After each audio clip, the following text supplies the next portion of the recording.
Hello विद्यार्थियों, स्वागत है आपका एक बार फिर एनसीईआरटी स्मार्ट नेटवर्क के यूट्यूब चैनल पर। बहुत अच्छे से होंगे आप। हमारी क्लासरूम के साथ साथ आप गर्मियों का भी आनंद ले रहे होंगे। जैसा कि हम इस क्लास में 10वीं कक्षा की जो विज्ञान सब्जेक्ट है उसका हम भौतिक विज्ञान से रिलेटेड टॉपिक्स के बारे में अध्ययन कर रहे थे, जिनमें हमारा टॉपिक चल रहा था अभी विद्युत धारा। और विद्युत धारा में विद्यार्थियों हमने पिछली कक्षा में प्रतिरोध के बारे में अध्ययन किया था, प्रतिरोधों के संयोजन के बारे में अध्ययन किया था और उन संयोजन पर बेस्ड न्यूमेरिकल प्रॉब्लम सॉल्व की। विद्यार्थियों उसी प्रकार आज हम करने वाले हैं विद्युत धारा का तापीय प्रभाव। आज हम विद्युत धारा का तापीय प्रभाव पढ़ेंगे, समझेंगे और उस पर बेस्ड कुछ न्यूमेरिकल प्रॉब्लम्स भी सॉल्व करने वाले हैं। तो आइए क्लास शुरू करते हैं। खुद को इतना जिद्दी बना लो कि मुश्किलें खुद शर्मिंदा हो जाए। विद्यार्थियों किसी भी लक्ष्य को हासिल करने के लिए खुद को वाकई जिंदा रखना, जिद्दी बनाना पड़ता है। खुद को वाकई ही जिद्दी ही बनाना पड़ता है, क्योंकि लक्ष्य छोटे बड़े नहीं होते हैं। लक्ष्य आपने निर्धारित कर लिया है, अब उसके लिए आपको लक्ष्य बदलने की जरूरत नहीं है। आप जी तोड़ मेहनत कीजिए, जिद्दी बना लीजिए, लक्ष्य अपने आप हासिल हो जाएगा। और ऐसा कोई भी लक्ष्य नहीं होता है जिसे हम प्राप्त नहीं कर सकते हैं। अपनी मेहनत के साथ पर, मेहनत के बल पर कोई भी लक्ष्य को हम प्राप्त कर सकते हैं। चलिए फिर आज की क्लास शुरू करते हैं। ठीक विद्यार्थियों, आज की क्लास में हमने पढ़ना है विद्युत धारा। विद्युत धारा का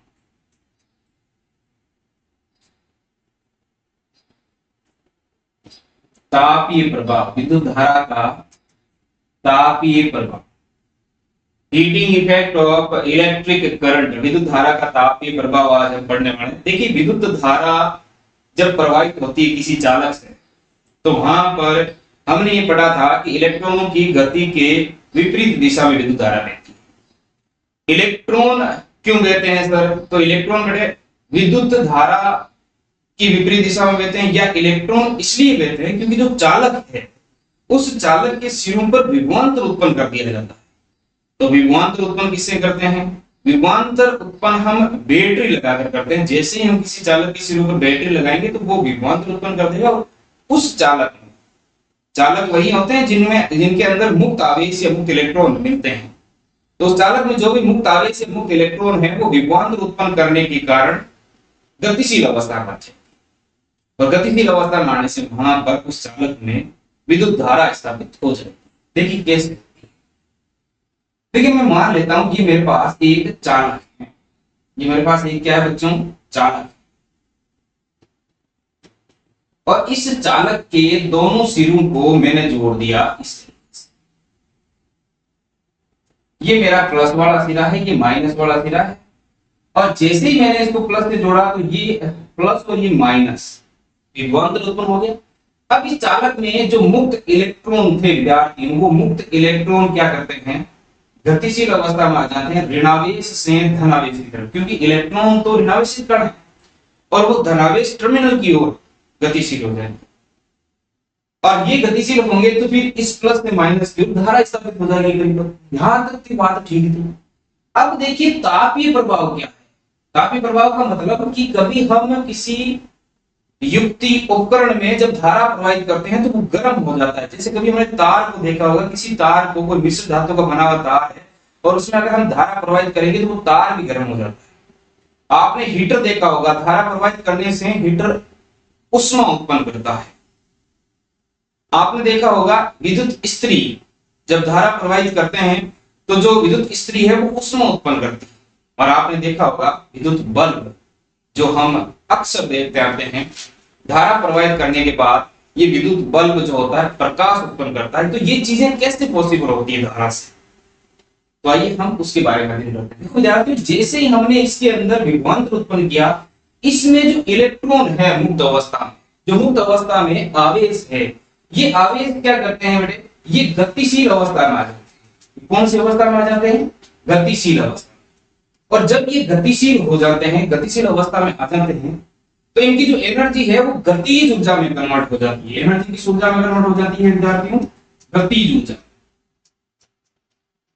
अब इनके साथ क्या होता है? इनकी जो एनर्जी गतिज ऊर्जा में कन्वर्ट होगी। अब इलेक्ट्रॉन जो है विभवांतर उत्पन्न होने के कारण बहुत तेज गति से इधर उधर गतिशील हो जाते हैं। इस दिशा में गतिशील हो जाते हैं बहुत तेज गति से। और बहुत तेज गति से गतिशील हो जाते हैं, तो ये क्या होते हैं कि इलेक्ट्रॉन एक दूसरे से टकराने लगते हैं। और जैसे ही इलेक्ट्रॉन एक दूसरे से टकराएंगे तो इनकी जो ये गतिज ऊर्जा है उसका कुछ भाग उष्मीय ऊर्जा में कन्वर्ट होता है, क्योंकि सारे इलेक्ट्रॉन तो नहीं टकराते हैं, लेकिन जो इलेक्ट्रॉन टकराते हैं उनके कारण जो गतिज ऊर्जा होती है वो किस ऊर्जा में कन्वर्ट हो जाती है, उष्मीय ऊर्जा में कन्वर्ट हो जाती है। ये उष्मीय ऊर्जा जो है इसके कारण ही बच्चों जो आपका हीटर होता है वो गर्म हो जाता है, लाल लाल चमकने लगता है। जो आपकी इस्त्री होती है, विद्युत इस्त्री, प्रेस जिसको हम कहते हैं, वो गर्म हो जाती है। यानी कि कोई विद्युत उपकरण जो गर्म होकर उष्मा देता है उसका कारण ये होता है कि जो इलेक्ट्रॉन गतिशील अवस्था में होते हैं उनकी गतिज ऊर्जा उष्मीय ऊर्जा में तब कन्वर्ट हो जाती है जब इलेक्ट्रॉन एक दूसरे से टकराने लगते हैं तब। तो इस प्रकार विद्युत धारा जो है उसके कारण उष्मीय इफेक्ट, उष्मीय प्रभाव उत्पन्न होते हैं। तो ये बात तो आपके क्लियर हो गई होगी। अब देखिए एक जूल का तापन नियम आता है। इसका तापन नियम आता है विद्यार्थी, जूल का तापन नियम। जूल का तापन नियम हमें यह कहता है कि जो उष्मा है वो परिपथ में या तार में प्रवाहित धारा के वर्ग के समानुपाती है, तार के प्रतिरोध के समानुपाती है, और कितने समय तक हमने धारा प्रवाहित की है उस समय के भी कैसी है, समानुपाती। ये जूल का तापन नियम है जिसके बारे में हम अभी अध्ययन करेंगे। उससे पहले हम देखते हैं कि जो हमने इलेक्ट्रॉनों को गति दी, चालक के अंदर इलेक्ट्रॉनों को क्या किया, गति दी, और इलेक्ट्रॉनों को गति देने के लिए हमने चालक के दोनों सिरों पर विभवांतर उत्पन्न की, और चालक के दोनों सिरों पर विभवांतर उत्पन्न करने के लिए हमने बैटरी को संयोजित किया। बैटरी को संयोजित किया इसका मतलब हमारे द्वारा चालक के सिरों पर विभवांतर देने के लिए कोई बाहर से कार्य किया गया, और ये बात जो बाहर से किया गया कार्य है ये कितना होता है इसके बारे में हमने विभवांतर वाले टॉपिक में पढ़ लिया था कि किया गया जो कार्य है विद्यार्थी वो W बराबर QV होता है, आवेश और विभवांतर के गुणा के बराबर होता है। W बराबर QV ये हमने पढ़ लिया था, किया गया कार्य। अब देखिए विद्यार्थी ये जो आवेश है, आवेश Q, ये होता है धारा और समय का गुणन करने का, यानी IT है। तो इसको मैं समीकरण 1 नाम दे देता हूं, ये मेरी होगी समीकरण 2। और ओम के नियम से, किस नियम से, ओम के नियम से, ये भी हमने पहले की क्लास में पढ़ ली थी। तो ओम के नियम से, ओम का नियम हमें क्या कहता है कि जो आपका विभवांतर है, जो किसी तार के सिरों पर उत्पन्न विभवांतर है वो समानुपाती होता है तार में प्रवाहित धारा के। और यहां पर हमने एक नियतांक काम लिया था प्रतिरोध, जिसको हम कहते हैं R। तो ओम का नियम कहता है कि V बराबर क्या होता है विद्यार्थी, IR होता है। ये हमारी समीकरण 3 हो। तो अब हम क्या करने वाले हैं, समीकरण 2 फिर 3 से मान समीकरण 1 में रखने। कौन सी समीकरण में, समीकरण 1 में रखने। और समीकरण 1 में रखेंगे तो देखो क्या हो जाएगा, W बराबर Q, Q का मान कितना है IT, गुणा V का मान कितना है IR। तो इसको हम सोल्व करके ऐसे लिख सकते हैं W बराबर I square RT, I square RT। इस प्रकार हम कह सकते हैं कि किसी भी चालक तार में इलेक्ट्रॉनों को गति प्रदान करने के लिए जो हमारे द्वारा किया गया कार्य है वो विद्यार्थियों I स्क्वायर RT होता है। और ये जो I स्क्वायर RT है ये किया गया कार्य है, और ये कार्य जो है वो कार्य ही विद्यार्थियों उत्पन्न उष्मा के बराबर होता है। किसके बराबर होता है, उष्मीय ऊर्जा के बराबर। ये कार्य जो है वो किसके बराबर होगा, उष्मीय ऊर्जा के बराबर। तो मैं ऐसे लिख सकता हूँ H बराबर हो जाएगा आपका I स्क्वायर RT। ये H जो है वो विद्यार्थी होती है उष्मीय ऊर्जा। क्या होती है, उष्मीय ऊर्जा। ये जो H है इस H को क्या कहते हैं,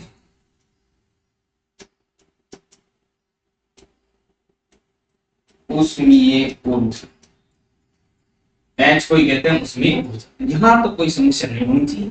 यहां पर जो I है आपका विद्यार्थियों, I है धारा, विद्युत धारा। R जो है वो है प्रतिरोध, R क्या है, प्रतिरोध। और T आप जानते ही हैं क्या हो गया। तो आपके पास जो उष्मीय ऊर्जा का फॉर्मूला है वो आ गया H बराबर I स्क्वायर R। यहां तक कोई समस्या नहीं होनी चाहिए। फटाफट स्क्रीनशॉट ले लीजिए, फिर आगे चलते हैं। चलिए क्लियर है यहां तक। अब देखो इस फॉर्मूले से जूल ने अपना तापन नियम दिया था, हालांकि उसने नया कुछ नहीं बताया था, उसने कहा कि एच बराबर आई स्क्वायर आर टी होता है। तो उन्होंने कहा, किसने, जूल का तापन नियम, उन्होंने कहा कि जो उत्पन्न ऊष्मा है वो समानुपाती होगी प्रवाहित धारा के वर्ग की। उत्पन्न ऊष्मा जो है वो किसके समानुपाती होगी, प्रवाहित धारा के वर्ग की। तो ये प्रवाहित धारा के वर्ग के समानुपाती होगी। उन्होंने ये भी कहा कि उत्पन्न ऊष्मा उसके अंदर कितना प्रतिरोध है उसके भी समानुपाती होगी। प्रवाहित धारा के ऊपर वाली बात इसको सुने आप। प्रवाहित धारा का मतलब जितनी ज्यादा हम धारा प्रवाहित करेंगे ऊष्मा का मान भी उतना ही बढ़ता जाएगा। कभी कभी हम सुनते हैं ना कि कोई हमारा जो स्विच लगा हुआ है वो जल गया, इसका कारण क्या है कि धारा ज्यादा आ गई। कोई बल्ब फ्यूज हो गया, इसका कारण क्या है, धारा ज्यादा आ गई। तो ये चीजें होती है कि धारा जैसे जैसे बढ़ेगी वैसे वैसे उत्पन्न होने वाली ऊष्मा का मान भी बढ़ेगा। अब समझिए इसको H समानुपाती R। विद्यार्थी H समानुपाती R का मतलब ये होता है कि जितना ज्यादा प्रतिरोध होगा ऊष्मा भी उतनी ज्यादा होगी। जैसे ये जो हमारे हीटर में और ये जो पानी गर्म करने की रोड होती है, इनमें जो ज्यादातर जो हम तंतु लगाते हैं, जैसे बल्ब में है टंगस्टन का तंतु, ये जो तंतु होते हैं इनका प्रतिरोध बहुत ज्यादा होता है। और प्रतिरोध ज्यादा होने के कारण क्या होता है कि ये ऊष्मा को रोकते हैं, विद्युत धारा को, विद्युत धारा को वहां रोकते हैं, उसको आगे नहीं जाने देते। और विद्युत धारा को आगे नहीं जाने देंगे तो विद्युत धारा क्या करेगी, विद्युत धारा को तो खर्च होना है कहीं ना कहीं, या तो वो आगे चली जाएगी या वहीं खर्च हो जाएगी। तो वो आगे नहीं जा सकती क्योंकि प्रतिरोध है। प्रतिरोध क्या होता है, धारा के मार्ग में बाधा। तो ये जब धारा को रोकने की कोशिश करते हैं तो जो विद्युत धारा है ऊष्मा के रूप में वहां पर विसर्जित हो जाती है। और ये जो ऊष्मा है उसके कारण ही जो तार लेते हैं हम, ये तार गर्म हो जाते हैं, हीटर जो होता है वो गर्म हो जाता है। इसका कारण ये कि इनका प्रतिरोध बहुत ज्यादा होता है। तो प्रतिरोध जितना ज्यादा, उत्पन्न होने वाली ऊष्मा का मान भी उतना ही ज्यादा। और उन्होंने ये भी कहा कि जो H है वो समानुपाती होता है लिए गए समय। H जो है वो समानुपाती होता है विद्यार्थियों किसके, लिए गए समय की। H समानुपाती लिया गया समय का मतलब ये होता है कि जितने ज्यादा लंबे समय के लिए आप किसी परिपथ से, किसी तार से या किसी उपकरण से धारा प्रवाहित कर रहे हो तो वो गर्म हो जाता है। कभी आपने सुना होगा कि पंखा चल रहा है, काफी लंबे समय से चल रहा है तो गर्म हो गया होगा। बल्ब चल रहा है, काफी लंबे समय से चल रहा है तो गर्म हो गया होगा। इसका मतलब ये है कि जितना ज्यादा लंबे समय तक चलेगा तब क्या हो जाएगा, वो गर्म हो जाता है। तो यही कारण होता है ऊष्मा उत्पन्न होने का। तो ये आपको समझ में आ गया होगा। और यही था जूल का तापन नियम। जूल का जो तापन नियम आपसे पूछा जाए तो वो यही था। जूल का तापन यही कहता है कि किसी तार से या किसी उपकरण से प्रवाहित धारा का वर्ग, उस उपकरण का प्रतिरोध तथा उसमें लिया गया समय सभी उत्पन्न ऊष्मा के समानुपाती होते हैं। मैंने एक साथ बोलते हैं सबको, धारा का वर्ग समानुपाती, प्रतिरोध समानुपाती और लिया गया समय, ये सभी समानुपाती। समानुपाती का मतलब ये है कि जैसे जैसे इनको बढ़ाओगे ऊष्मा बढ़ती जाएगी। समय बढ़ाया ऊष्मा बढ़ती जाएगी, धारा बढ़ी ऊष्मा बढ़ती जाएगी, प्रतिरोध बढ़ाया ऊष्मा बढ़ती जाएगी। यहां तक कोई समस्या नहीं होनी चाहिए, बात क्लियर होनी चाहिए। अब देखिए ये जो विद्युत बल्ब हैं, विद्युत हीटर हैं, विद्युत इस्त्री हैं, ये जो सब चीजें होती है ये इनके अनुप्रयोग है। ये क्या होते हैं विद्यार्थियों, अनुप्रयोग। तो यहां तक ये तो जूल तापन नियम हो गया, इसको आप लैंग्वेज में लिख लोगे, कोई समस्या बड़ी बात नहीं है। अब मैं आगे आपको बता रहा हूं विद्युत धारा के तापीय प्रभाव के अनुप्रयोग। अब हम क्या पढ़ने जा रहे हैं, अनुप्रयोग। अनुप्रयोग का मतलब होता है कि ये जो चीज हम पढ़ रहे हैं वो हमारे कहां काम आती है, एप्लीकेशन। तो पहली बात विद्युत बल्ब। विद्युत बल्ब, देखिए विद्यार्थी विद्युत बल्ब को आप सब जानते हैं। विद्युत बल्ब को अगर आपने ढंग से देखा है तो विद्युत बल्ब कुछ इस तरीके का होता है, ठीक है। और इस विद्युत बल्ब के अंदर यहां पर एक टंगस्टन का तंतु लगा हुआ है। ये जो तंतु है वो विद्यार्थियों किसका होता है, टंगस्टन। ये जो तंतु है वो तंतु किसका होता है विद्यार्थियों, टंगस्टन का। ये जो हमने बनाया वो विद्युत बल्ब है, ये एक टंगस्टन का तंतु होता है। और टंगस्टन का जो तंतु है, टंगस्टन का तंतु लगा होता है जिसको हम फिलामेंट भी कहते हैं। ये जो टंगस्टन का तंतु होता है इसका जो गलनांक है विद्यार्थी वो उच्च होता है। गलनांक क्या होता है, उच्च होता है। गलनांक उच्च का मतलब होता है कि बहुत ज्यादा ताप सहन करने की इसमें क्षमता होती है। तो जैसे ही हम धारा प्रवाहित करेंगे, गलनांक उच्च होता है, प्रतिरोध भी इसका उच्च होता है। तो जैसे ही हम इसमें धारा प्रवाहित करेंगे, धारा प्रवाहित करने से ये क्या हो जाएगा, गर्म हो जाएगा। धारा प्रवाहित करने से क्या हो जाएगा, गर्म हो जाएगा। गर्म इसलिए होगा क्योंकि धारा, इसका प्रतिरोध उच्च है, प्रतिरोध उच्च है तो धारा के मार्ग में ये बाधा उत्पन्न करेगा, धारा को आगे जाने नहीं देगा। धारा को जाने नहीं देगा तो धारा वहां पर उष्मा के रूप में उत्सर्जित होगी, यानी ये जो टंगस्टन का तंतु है ये फुल गर्म हो जाएगा और गर्म होने के पश्चात ये चमकने लगता है। गर्म होने के पश्चात क्या हो जाता है विद्यार्थियों, चमकने लगता है। उसी चमक को हम प्रकाश ऊर्जा के रूप में काम में ले लेते हैं। तो जो विद्युत धारा थी उसने इसको किस में कन्वर्ट कर दिया, प्रकाश ऊर्जा में। और इसकी जो चमक है उस चमक को हम किस में काम में लेते हैं, प्रकाश ऊर्जा के रूप में काम में लेते हैं। इसका गलनांक कुछ होता है लगभग 3380 डिग्री सेल्सियस के आसपास होता है। और गलनांक और प्रतिरोध कुछ होने के कारण क्या होता है कि ये गर्म हो जाता है और गर्म होकर उष्मा के रूप में धारा को उत्सर्जित करता है और उसे हम प्रकाश ऊर्जा के रूप में काम में ले लेते हैं। ये जो अंदर जगह है इस जगह में बनी होती है अक्रिय गैस। अक्रिय गैस, अक्रिय गैस का मतलब जैसे या तो हो सकता है नाइट्रोजन भरी हो, या हो सकता है ऑर्गन भरी हो। ये अक्रिय गैस के विद्यार्थियों बल्ब में इसलिए भरी हुई होती है ताकि जो बल्ब का जो फिलामेंट लगा हुआ बल्ब के अंदर टंगस्टन का, वो फिलामेंट क्रिया ना कर सके किसी से और वो सेफ रह सके, जल्दी जले नहीं। कभी कभी बल्ब भी फ्यूज होता है, इसका कारण ये होता है कि लंबे समय तक जल रहा है या धारा का जो मान है वो ऊपर नीचे हो गया, धारा ज्यादा आ गई, तो फिर वो जो फिलामेंट है टंगस्टन जो है वो जल जाता है, जल के उससे अलग हो जाता है। तो ये व्यवस्था होती है किसके साथ, विद्युत बल्ब के साथ। ऐसे ही हम अगले जो इसका अनुप्रयोग है उसकी बात करते हैं। दूसरा अनुप्रयोग है विद्यार्थियों विद्युत इस्त्री।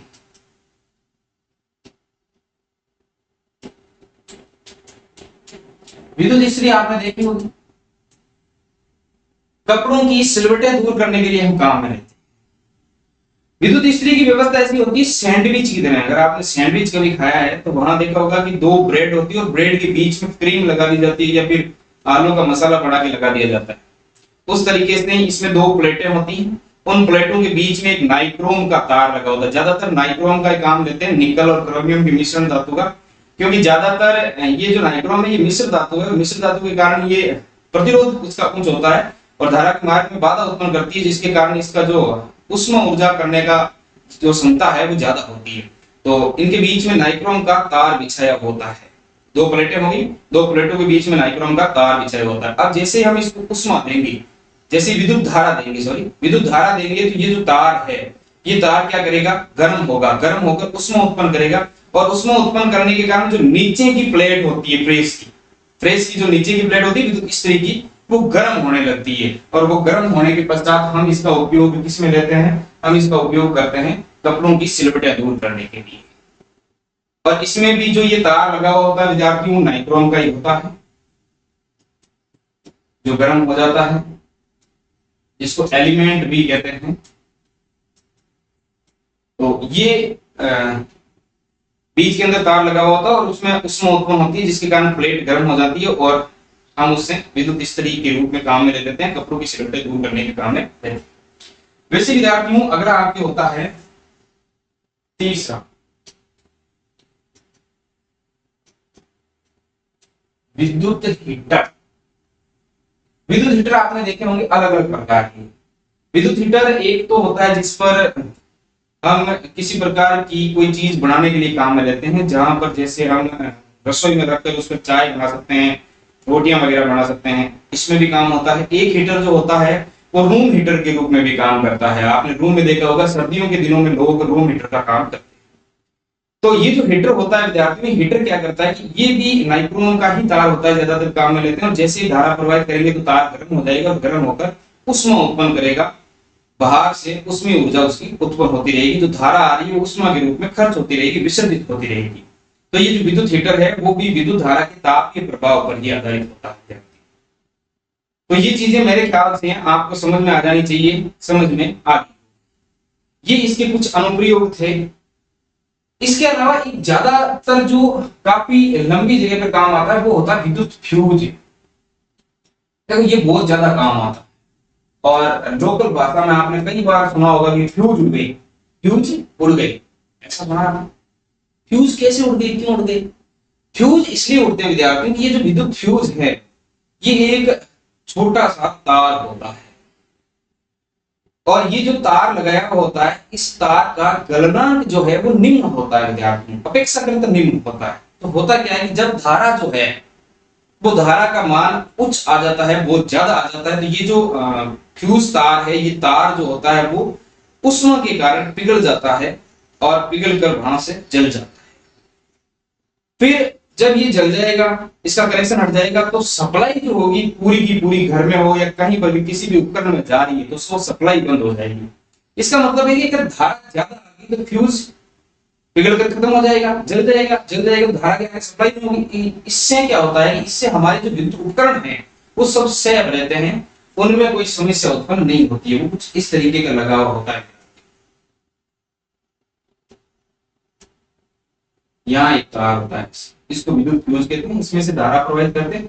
इसको हम श्रेणी क्रम में लगाते हैं। कौन से क्रम में जोड़ते हैं? श्रेणी क्रम में। श्रेणी क्रम में इसलिए जोड़ते हैं ताकि धारा इसके अंदर से होती हुई प्रवेश करती हुई चली जाए। अब ये जो होता है इसका गलनांक निम्न होता है, यानी कि जब धारा ज्यादा आएगी तो ताप ज्यादा उत्पन्न होगा, और ताप ज्यादा उत्पन्न होगा तो ये गलकर या जलकर क्या हो जाएगा? खत्म हो जाएगा, नष्ट हो जाएगा। इसलिए इसका प्रयोग किया जाता है, इस विद्युत फ्यूज का प्रयोग किया जाता है। यहां तक आपकी कोई समस्या नहीं होनी चाहिए, क्लियर हो जाना चाहिए। अब हम चलते हैं कुछ न्यूमेरिकल प्रॉब्लम्स के बारे में डिस्कस करते हैं। देखिए विद्यार्थियों, जैसे हमने प्रतिरोधों के बारे में पढ़ा, तो क्वेश्चन देखिए क्या है कि 5 ओम, 10 ओम और 15 ओम से अधिकतम व न्यूनतम प्रतिरोध प्राप्त, क्या करना है? अधिकतम और न्यूनतम प्रतिरोध प्राप्त करना है। अब हम किस प्रकार से अधिकतम और किस प्रकार से न्यूनतम प्रतिरोध इनसे प्राप्त कर सकते? देखिए, हमने देखा था कि इनका जो संयोजन है वो दो प्रकार से होता है, एक तो श्रेणी क्रम संयोजन और एक समांतर क्रम संयोजन।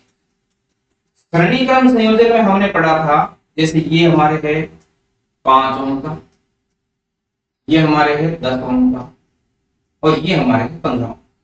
श्रेणी क्रम संयोजन में हमने पढ़ा था कि जब हम तुल्य प्रतिरोध निकालते हैं तो सभी प्रतिरोधों को जोड़ देते हैं। तुल्य प्रतिरोध में सभी प्रतिरोधों को क्या कर देते हैं विद्यार्थियों? जोड़ देते हैं। तो यहां पर आपका जो आर तुल्य है, आर तुल्य हो जाएगा R1 5 ohm plus R2 10 ohm plus R3 15। तो जो आर तुल्य है वो हो जाएगा विद्यार्थियों 5, 15 और 15 30। ये जो मान आता है ये बड़े से बड़े प्रतिरोध से भी बड़ा मान आता है श्रेणी क्रम संयोजन में। इसका मतलब ये जो है वो प्रतिरोध का कौन सा मान है? अधिकतम मान है। प्रतिरोध का कौन सा मान हो गया? अधिकतम मान हो गया। और इसी तरीके से अगर आपको न्यूनतम मान प्राप्त करना हो तो न्यूनतम मान के लिए आपको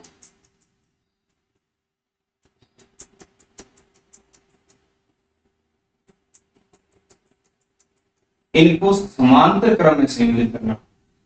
ये देखिए 5 ओम है, ये 10 ओम है, ये 15 ओम है। तो हम यहाँ पर आर तुल्य निकालेंगे तो 1 अपॉन आर तुल्य बराबर 1 upon 5 plus 1 upon 10 plus 1 upon का 15। एलसीएम देंगे तो विद्यार्थियों 30 आ जाएगा, यहाँ हो जाएगा 6 प्लस 3 प्लस 2। सोल्व करेंगे तो ये आ जाएगा 11 बटा 30 ओम। किसमें आया अभी? 1 अपॉन आर तुल्य, 1 अपॉन आर तुल्य में आया। अब देखिए होगा क्या, हमें आर तुल्य निकालना है तो आर तुल्य इसका उल्टा करेंगे, आर तुल्य इसका उल्टा करेंगे तो 30 बटा 11। ये हमारे पास आ गया न्यूनतम। कैसा आ गया?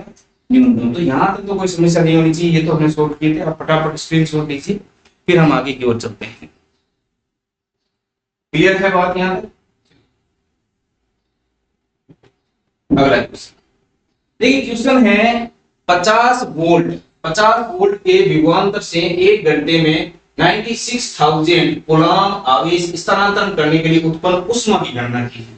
देखिए विद्यार्थियों, हमने किया गया कार्य W बराबर QV पढ़ा था। W बराबर क्या पढ़ा था? QV। और हमने कहा कि किया गया कार्य ही ऊष्मा के रूप में बदल जाता है, तो हम इसको लिख सकते हैं H बराबर QV। अब देखिए इसमें लिख दिया हुआ क्या, तो आपको दिया हुआ क्या है? देखो, एक तो दे रखा है आपको V 50 वोल्ट, एक दे रखा है आपको Q आवेश 96,000 कूलम, और ये दो ही चाहिए तो हीट एच बराबर आ जाएगा 50 गुना 96, एच बराबर आ गया, इसको गुना कर दो, देखो 4 जीरो तो पहले ही लग जाना है, 6 पंजों की 30, 3 बच गए 45 और 3 हो गए 48, तो हीट होगी 48 और ये 4 जीरो है 5 जीरो हो गए जूल। अब देखो इसको कन्वर्ट करके हम ऐसे लिख सकते हैं 48 गुणा 10 की घात 5 जूल, तो उत्पन्न ऊष्मा का मान कितना हो गया 48 गुणा 10 की घात 5 जूल। फटाफट स्क्रीनशॉट लीजिए, समझ में आ जाना चाहिए, कोई समस्या नहीं रहनी चाहिए। क्लियर है यहां तक? अब देखिए अगला क्वेश्चन, 10 ओम के प्रतिरोध द्वारा उत्पन्न ऊष्मा ज्ञात कीजिए जब 5 एम्पीयर की धारा परिपथ में 5 मिनट तक प्रवाहित हो रही है। देखो कह रहा ये है कि एक 10 ओम का प्रतिरोध है, ये प्रतिरोध जो है वो कितना है 10 ओम, इसमें से धारा प्रवाहित हो रही है 5 एम्पीयर की, और कितने समय के लिए हो रही है 5 मिनट के लिए, टी बराबर देगा आपको कितना 5। देखिए विद्यार्थियों यहाँ आपको दिया हुआ है आर, कितना 10, आर दिया हुआ है, कितना दे रखा है 10 ओम दे रखा है, कोई समस्या नहीं है, ठीक है। फिर आपको धारा दे रखी है आई, कितनी दे रखी है 5 एम्पीयर, और आपको समय टी भी दे रखा है कितना 5 मिनट। देखिए विद्यार्थी मिनट को सेकंड में बदल देते हैं तो ये हो जाएगा 300 सेकंड। यहां तक बात पूर्ण रूप से क्लियर रहनी चाहिए, कोई समस्या नहीं है। अब देखिए क्या हो जाएगा, फॉर्मूला हमने पढ़ा था ऊष्मा का, एच बराबर क्या होता है आई स्क्वायर आर टी। उत्पन्न ऊष्मा, इस परिपथ में कितनी ऊष्मा उत्पन्न होगी उसका मान होता है एच बराबर आई स्क्वायर आर टी। देखिए यहां हम फॉर्मूले में वैल्यू पुट कर देते हैं, आई स्क्वायर यानी 5 का स्क्वायर गुणा आर, प्रतिरोध कितना है 10 ओम, गुणा टी, समय कितना है 300 सेकंड, 300 सेकंड तक 5 एम्पीयर की धारा 10 ओम के प्रतिरोध में चल रही है, तो आपका एच बराबर हो गया 25 गुना 10 गुना 300। मैं इसको लिख सकता हूं एच बराबर 75 गुना 10 की घात 3 जूल, या फिर हम ऐसे भी बोल सकते हैं 75 kilo joule, 75 kilo joule, 75 kilo joule. यहां तक समझ में आ जाना चाहिए कि इसमें 5 मिनट में प्रवाहित करते हैं जब 5 एम्पीयर की धारा 10 ओम के जूल में, 10 ओम के प्रतिरोध में, तो कितनी ऊष्मा उत्पन्न होगी, तो उस ऊष्मा का मान हो जाएगा विद्यार्थी कितनी 75 किलो जूल ऊष्मा हो जाएगी। यहां तक क्लियर है? चलिए कुछ न्यूमेरिकल अगली क्लास में करेंगे, मैं उससे पहले आपको थोड़ा सा वापस रिवीजन करवा देता हूं। तो विद्युत धारा का तापीय प्रभाव ये कहता है कि जब हम किसी परिपथ किसी चालक पर विभवांतर उत्पन्न करते हैं तो उसमें मुक्त आवेश जो होते हैं वो गतिशील हो जाते हैं, और गतिशील होने से उनकी जो ऊर्जा है वो गतिज ऊर्जा में कन्वर्ट हो जाती है, और आपस में टकराने से ये गतिज ऊर्जा कन्वर्ट हो जाती है उसमें ऊर्जा, जिसके कारण कोई भी चालक विद्युत धारा का तापीय प्रभाव दिखाता है। उसके बाद हमने पढ़ा था ये डेरिवेशन कि किया गया जो कार्य है वो आवेश गुणा विभवांतर के बराबर होता है। हम जानते हैं आवेश I गुणा धारा गुणा समय के बराबर होता है, और ओम नियम से हम V बराबर I R जानते हैं, दोनों मान यहाँ रखेंगे तो किया गया कार्य आ जाएगा I स्क्वायर आर टी, और ये किया गया कार्य ही उत्पन्न ऊष्मा के बराबर होगा, तो H बराबर हो जाएगा I स्क्वायर आर टी। यहाँ तक आपको समझ में आ जाना चाहिए। इसके अलावा हमने इनके कुछ अनुप्रयोग देखे थे, विद्युत बल्ब होता है, विद्युत इस्त्री होता है, विद्युत हीटर होता है, ये कुछ अनुप्रयोग देखे थे जो हमें याद करने हैं। चलिए आज की क्लास के लिए धन्यवाद।